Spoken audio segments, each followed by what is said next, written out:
In today's video, we're going to take a look at the Skeletek Bushcraft knife from Slysteel. That's what's coming up next here on Survival on Purpose.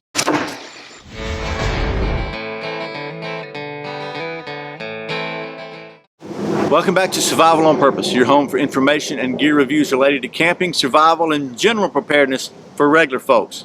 My name's Brian. Thanks for joining me.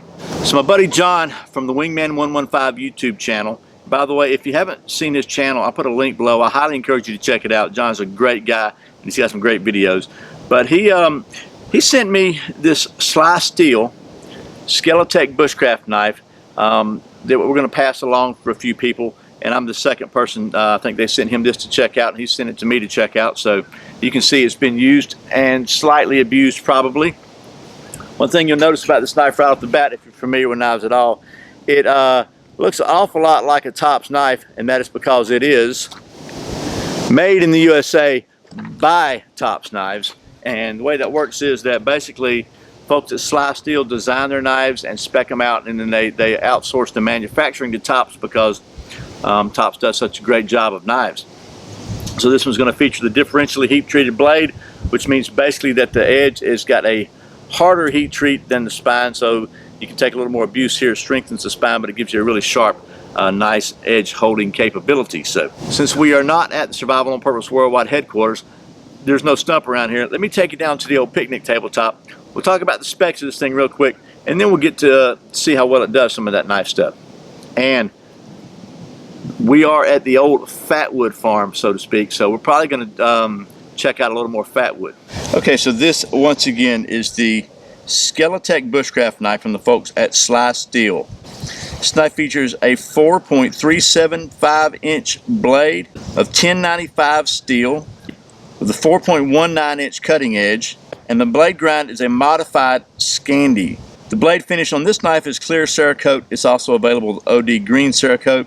The handles are tan canvas micarta with red liners. Knife weighs just 9.8 ounces and a 10-inch overall length. And it's available with a black Kydex sheath with either Tech Lock or Mully Lock. Okay, so that's some of the specs and details of this knife.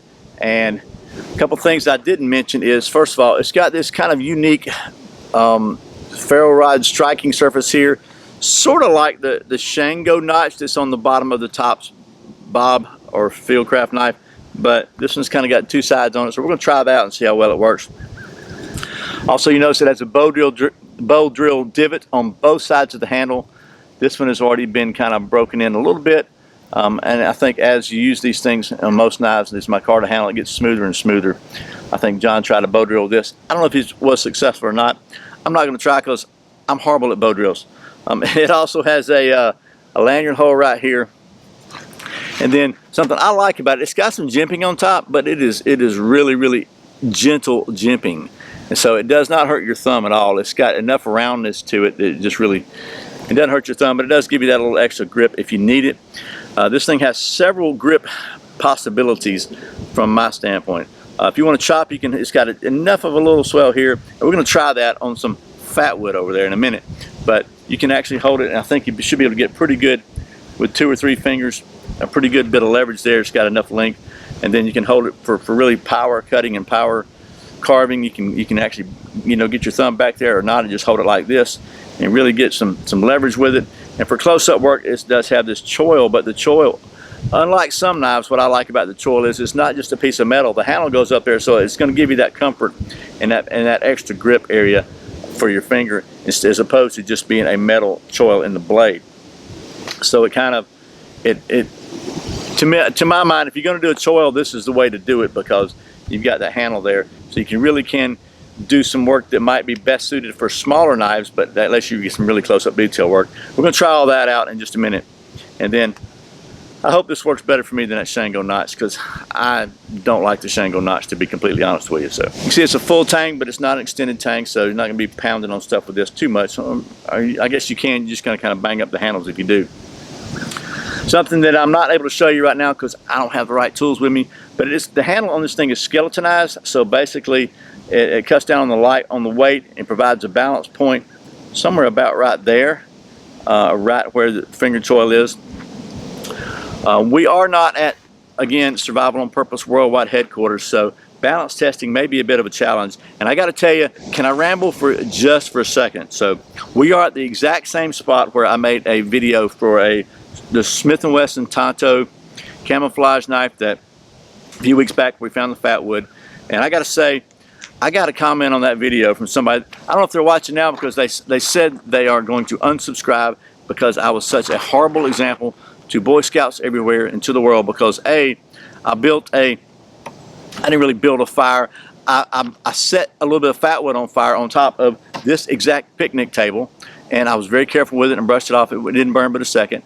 And then, horror of horrors, I dared to throw a knife into an actual living pine tree, which is already eaten up with bugs, by the way, but that's another story. But you would have thought, I don't know, apparently, you know, maybe I'm a bad example. I don't know. I'll try to do better. But that being the case, we're gonna probably take this knife back to the worldwide headquarters, scientific cutting-edge testing facility, state-of-the-art testing facility, so we can check the balance in a very calibrated scientific way, so we won't be poking any holes in any living trees. And just to make everybody feel better, let me give you a quick camera shot of where I built the huge roaring fire to totally, utterly, possibly destroy this picnic table. Right here is the exact spot in which I performed that heinous act of vandalism about 2 weeks ago. So I don't see any damage. I don't see any evidence of any damage, because I was, again, very careful. And you can see that the table looks the same all over. So okay, anyway, I just thought I wanted to point that out. Look, I really am not trying to do anything harmful in my videos. I certainly don't want to set the wrong example for any Boy Scouts or anybody else. I really didn't hurt anything. If I'd have thought it was going to hurt anything, I wouldn't have done it. So I've had people in the past really get upset with me for sticking a knife in a tree. Personally, I just don't see that it's that big a deal, especially pine trees. Pine trees have natural built-in mechanisms to heal those type of wounds. People say it lets bugs in. Look, if you're anywhere around Georgia, if you've ever seen pine beetles, they don't need any help. They bore right through the bark and they kill pine trees. And that's just the way it is. So I don't think I'm causing any sort of ecological disaster by throwing a knife at a tree. But since we do have such a state-of-the-art testing facility back at the worldwide headquarters, we will go ahead and put that portion of the video recording off till we get back. I just like to come out here in a little bit different environment, so it's not everything is not in the backyard. And besides that, I knew there was some fat wood here, which is where we're going next, because we're going to do some knife stuff with this. And what better way to do it than to use the opportunity to both test a knife and get some fat wood. Okay, so here is where the tree was when we did the last video and harvested some fat wood off of it. You can see they went ahead and moved it over there. I guess they pushed it over there with a tractor or something. So we're going to go over there and play with a knife a little bit. Okay, so here we are at, as luck would have it, at the exact spot here where I chopped off the fat wood the last time with the Smith & Wesson knife. I got myself a different little baton here. See how well it works. I'm going to bring you in for a close-up here, and we'll do some more chopping here. I think that's a pretty good way to at least check the batonability and choppability of this knife. And by the way, the Slysteel website says this knife is capable and designed with batoning in mind. You mean they actually think it's okay to baton a knife?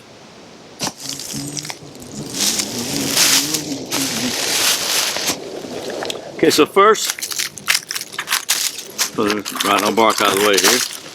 Ooh, there's a bug. Let's do a little chopping, a little 2-finger grip, kind of like so. And we'll just chop on this thing a little bit.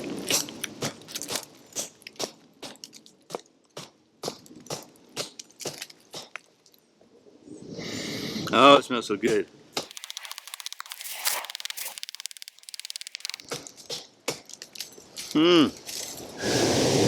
Look at that, wow. Okay, so there's a little chopping. And I gotta put this down here where I don't lose it, because there's some good stuff. We'll try some batoning now, see if we can baton across this thing.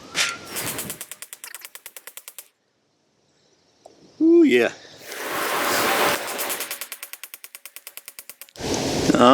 So, not bad there. Let's see what we can do. Let's do this right here.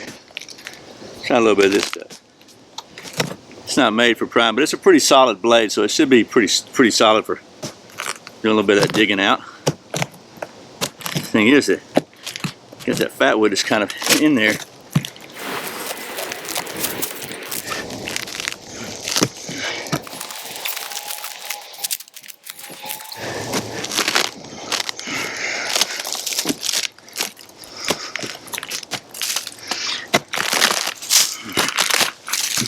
So you can see all this rotten wood around it.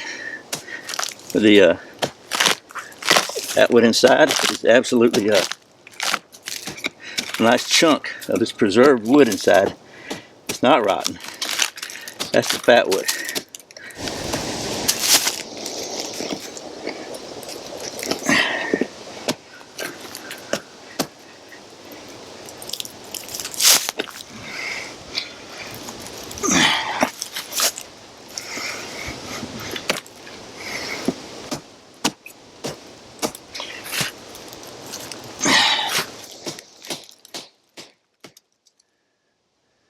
Get that little piece out of there.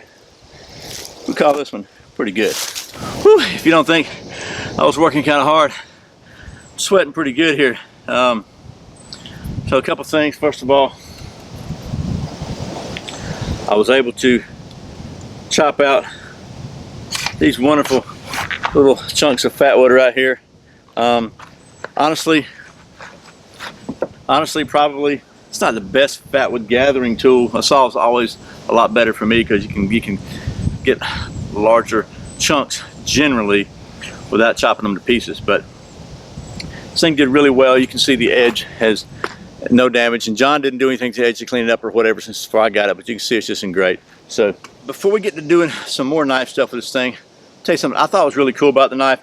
It was designed by Christopher Hannon, who is a Scoutmaster, and I think Oliver Hannon is the owner of Slysteel Knives. But it was designed for his scout troop, which, you know, I'm a Scoutmaster, so I think that's pretty cool. And I think what they did was they took these blanks without the handle on them. They gave them to all the boys and let them design their own knife, whether it was a paracord wrap or they put handles on them or whatever.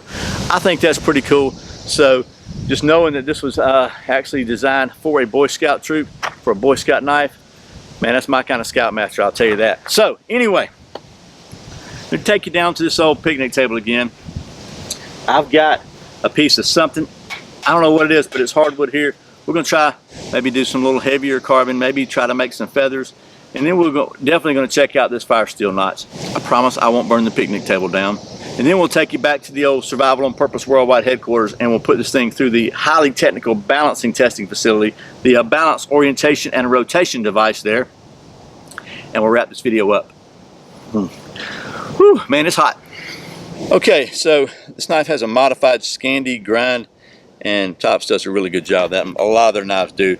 I've heard people say there's no such thing as a modified Scandi, but so maybe call it a saber grind. Call it whatever you want to. It's just like a Scandi bevel with a secondary bevel. Whatever the case may be, it's a pretty decent. Let me get back here to do some harder stuff.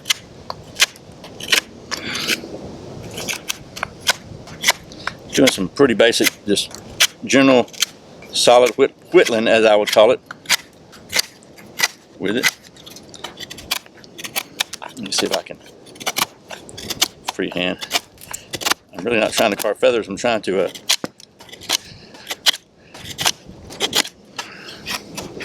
this is really hard dead wood here too, so nothing green about it.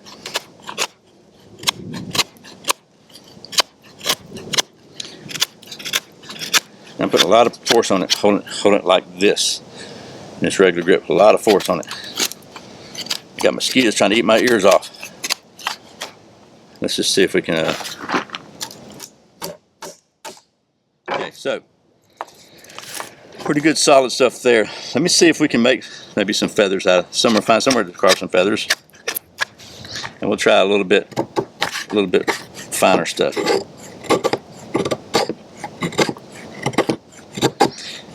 This is not the best feather wood I've ever seen. It's really, really dry and almost crumbly. Let's try it down here where I started.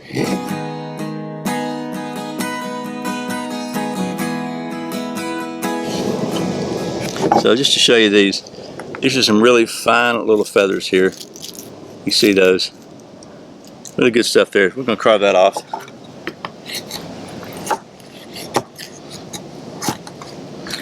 And pile these up together here. Now, I don't think it's going to scrape. Tops has never been known for their really sharp spines, and you can see it's not going to do a lot of scraping there. But we'll go ahead and take this little bit of fat wood here, little bitty piece, little bitty, as they say, and we'll just see if we can carve some little bitty feathers with it. Let me get back here in the center of the picture for you. And I'm using the rounded over front because it's got not a really sharp point, which makes it stronger for prying, as you saw as we were prying all around that pine knot, but also kind of allows you to just to push straight down on it, almost like a tonto, and carve some little stuff off. And when you're working with a really small piece like this, short, that really kind of helps, to be honest with you, because it's really hard for me to do, even doing fine work here, because you can't really rest it. I like to rest mine on something instead of just holding it freehand. But even doing it freehand, you can see it's not too bad. Little bitty cool little fat wood curls. Isn't that beautiful? So we'll just cut them off right there. We'll pick these up over here, and we'll see how well this thing does with the old fire striker notch. Guess what I've got here is a large straight ferro rod, and this notch is actually probably designed for like a 3/8, and this is more like a 1/2 inch. But we're going to see if we can get some sparks off of it somehow. I think you hold it down, so not too bad. Kind of at an angle. Again, this is not really the right size. We're going to give it a shot, at least to get it started, then we'll put it out. Okay, we're not going to burn anything down, I promise you.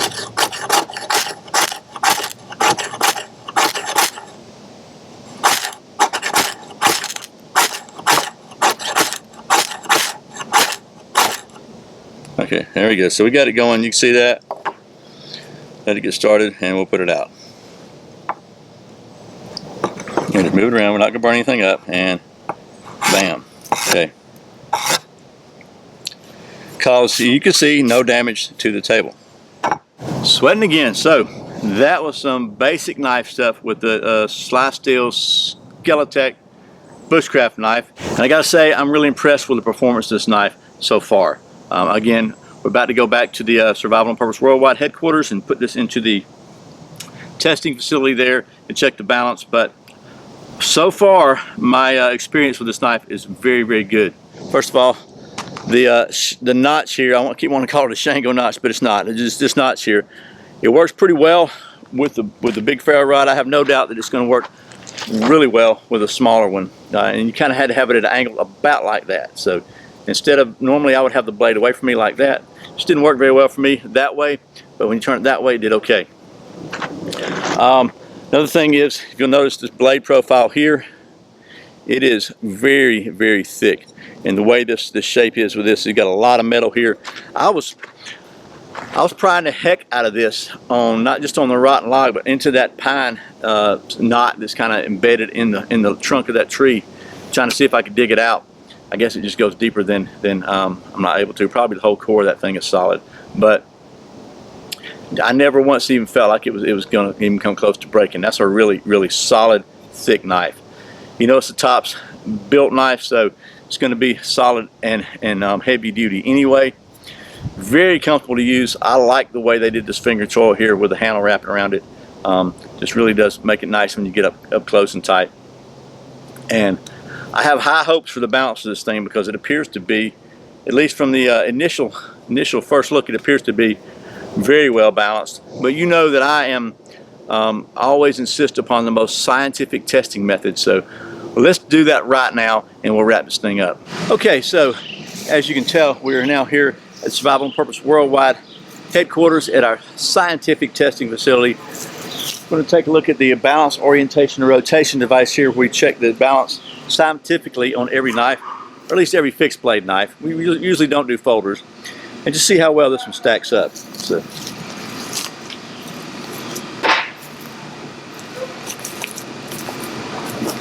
again, it appears pretty well balanced. One more time.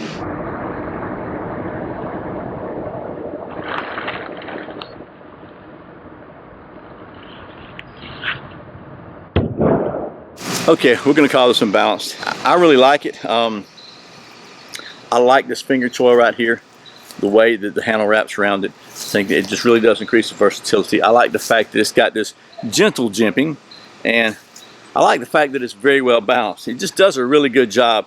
I think that the Boy Scout troop that got these is a very fortunate troop. So anyway, thanks to John from Wingman 115 channel for sending me this so I could show it to you, and we're going to send this on to somebody else. Probably going to be either Joe Mobley or Mike Travis, but we'll see if they have time to do this knife. It's kind of like a semi-gauntlet review process. So anyway, I really think this is a great knife if you're looking for a really nice, very well built, solid bushcraft knife that has got a lot of capability and it's very balanced.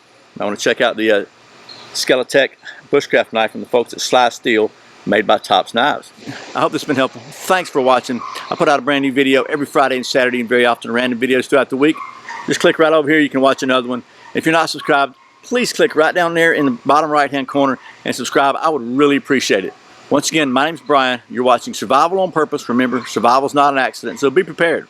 I'll see you next time.